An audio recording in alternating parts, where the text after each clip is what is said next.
G'day punters, welcome to the Leg Up on the Cup, episode 2, where we've got 12 months to try and find the winner of the Melbourne Cup, potentially the Caulfield Cup, the Bendigo, the Ballarat, the Geelong Cup, all the way through to the big one on the first Tuesday in November. We are a long way out, middle of December. Christmas is at the front of our minds, but there's been some nice horses go around the last couple of weeks, like races like the Pakenham Cup and Ballarat Cup. BJ and I were going to sort of go through a couple of horses that have caught our eyes, some potential horses that could be on their way to the big one next year. BJ, how you going? Yeah, good, thanks, Lloydie. Excited about this episode. We love the Melbourne Cup. Yeah. And we want to count it down and we want to find the winner. We want to have a few big tickets leading into the big race. Obviously, we're in December. We've just come out of the big springtime. So probably not too many Melbourne Cup horses going around at this time of the year. But the other day you were telling me early in the year, Brisbane, that's the time of year that Melbourne Cup, Caulfield Cup, big players come out to play. Yeah, there was a race a couple of weeks ago. It might have been a fortnight ago at Doomben, 2,000 metre open handicap, and that was the last race that Knight's Choice won before he won the Melbourne Cup, like 11 months later. So they're around. There's potentially a couple around. And we've had without a fight. Yeah.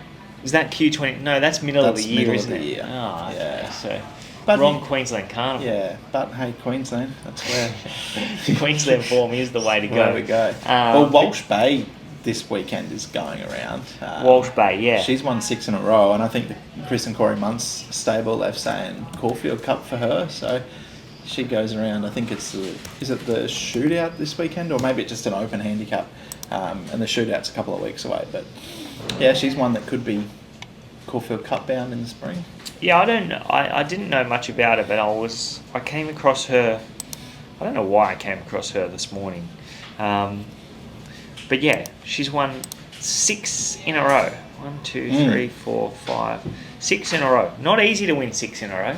No, and she's sort of done it, I think it might have been the start of the streak was 1,300 or something like that, and then she got up, she bolted in a Toowoomba Cup over 2,000, and then won a Queensland Cup over 2,400, and then freshened and won first up over the mile. So Mooloolaba Cup.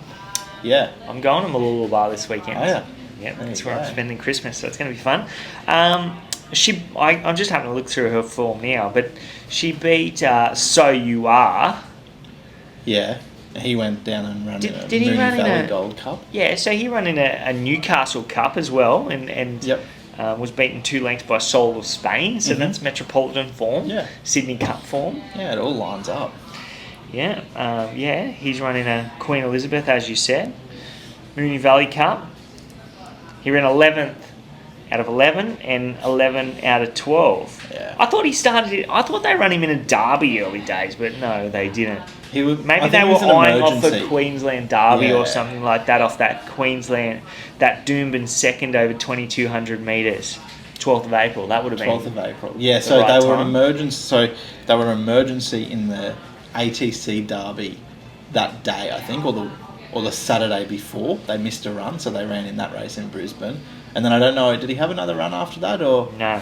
So they must have pulled up stumps with him and didn't go on to Queensland for the Derby. 13 weeks. Okay.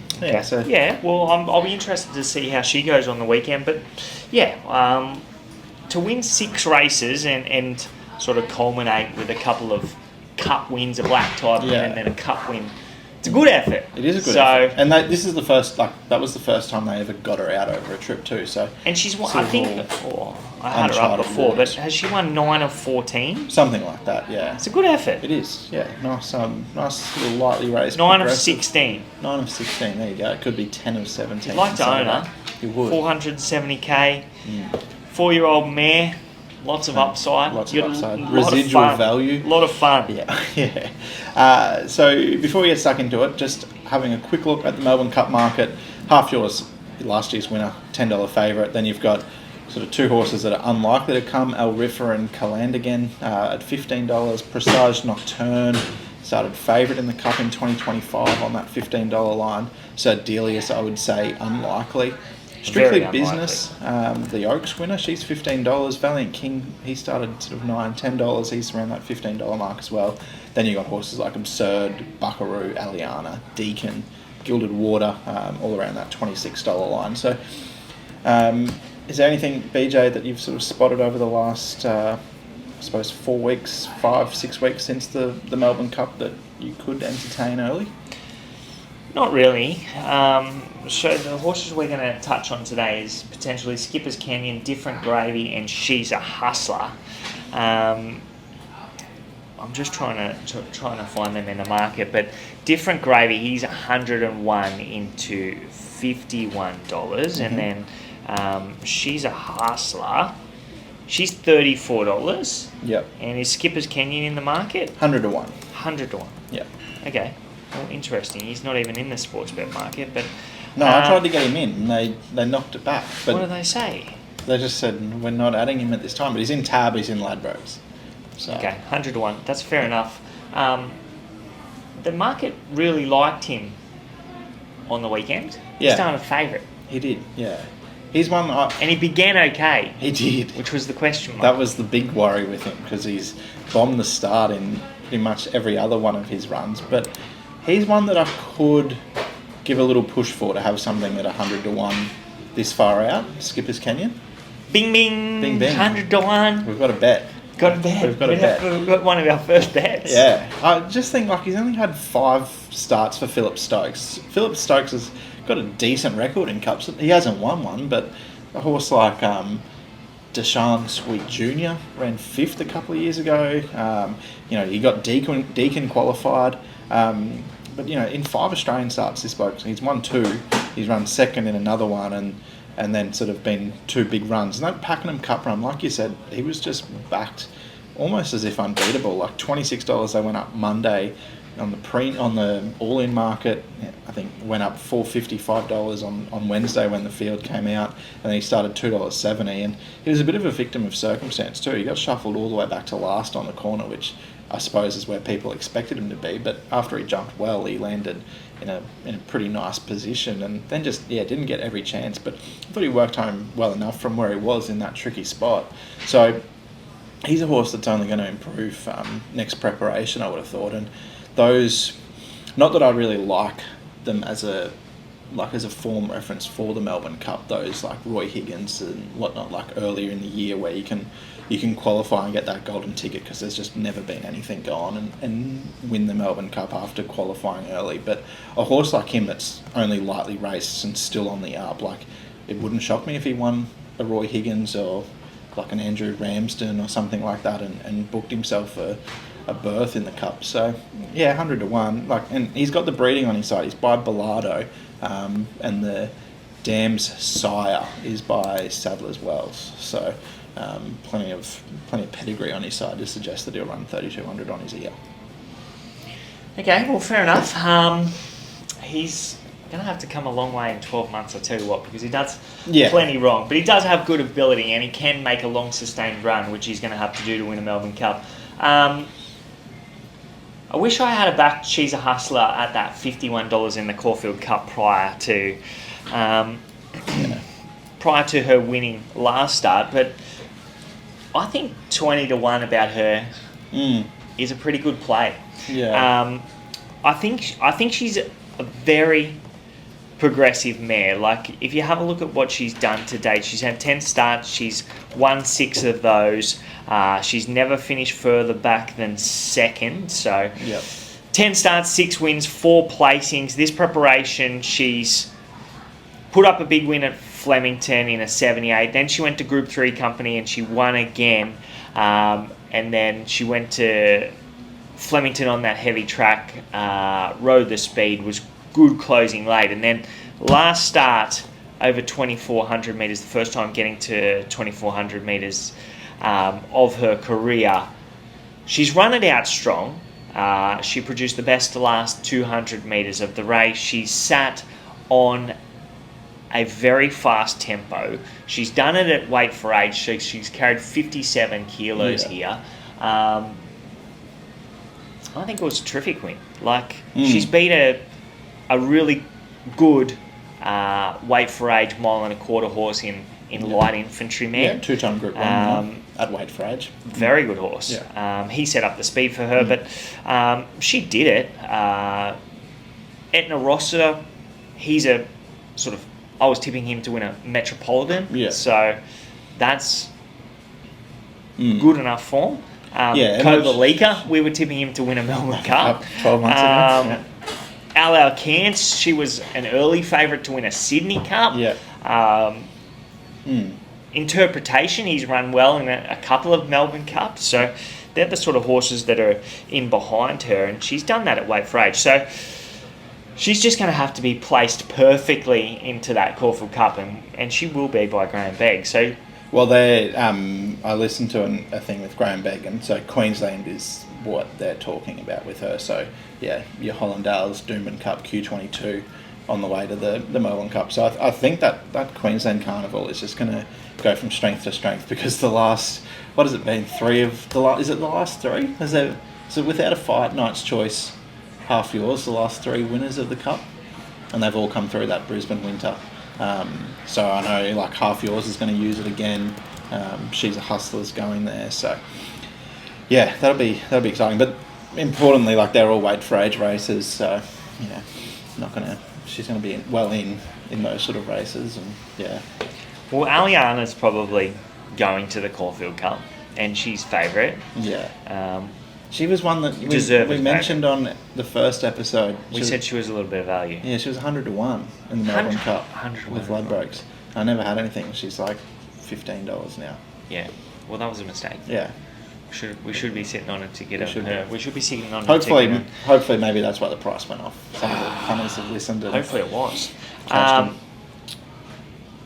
She's a Hustler and Strictly Business are the same price in the Caulfield Cup. Yeah. I'm just having a look with Tab. I just had a look with Sportsbet, and She's a Hustler is $20. I think if all goes well between now and Caulfield Cup Day, she's going to be right in the market. Yeah.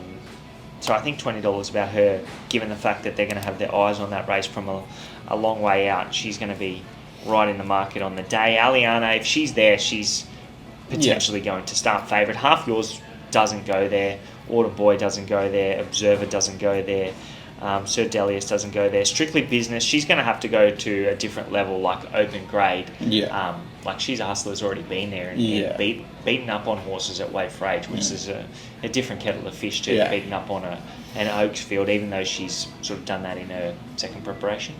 And done a terrific job. Yeah. So yeah, she's definitely an Oaks winner that can go on with the job.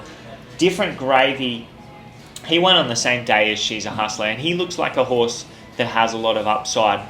I think I just saw with Sportsbet in that Caulfield Cup, he's $51. So 51 compared to $20. At those prices, I'd prefer to be on She's a Hustler. Even though Different Gravy's a nice horse, he needs to continue to progress and go to a different level to win a race like that.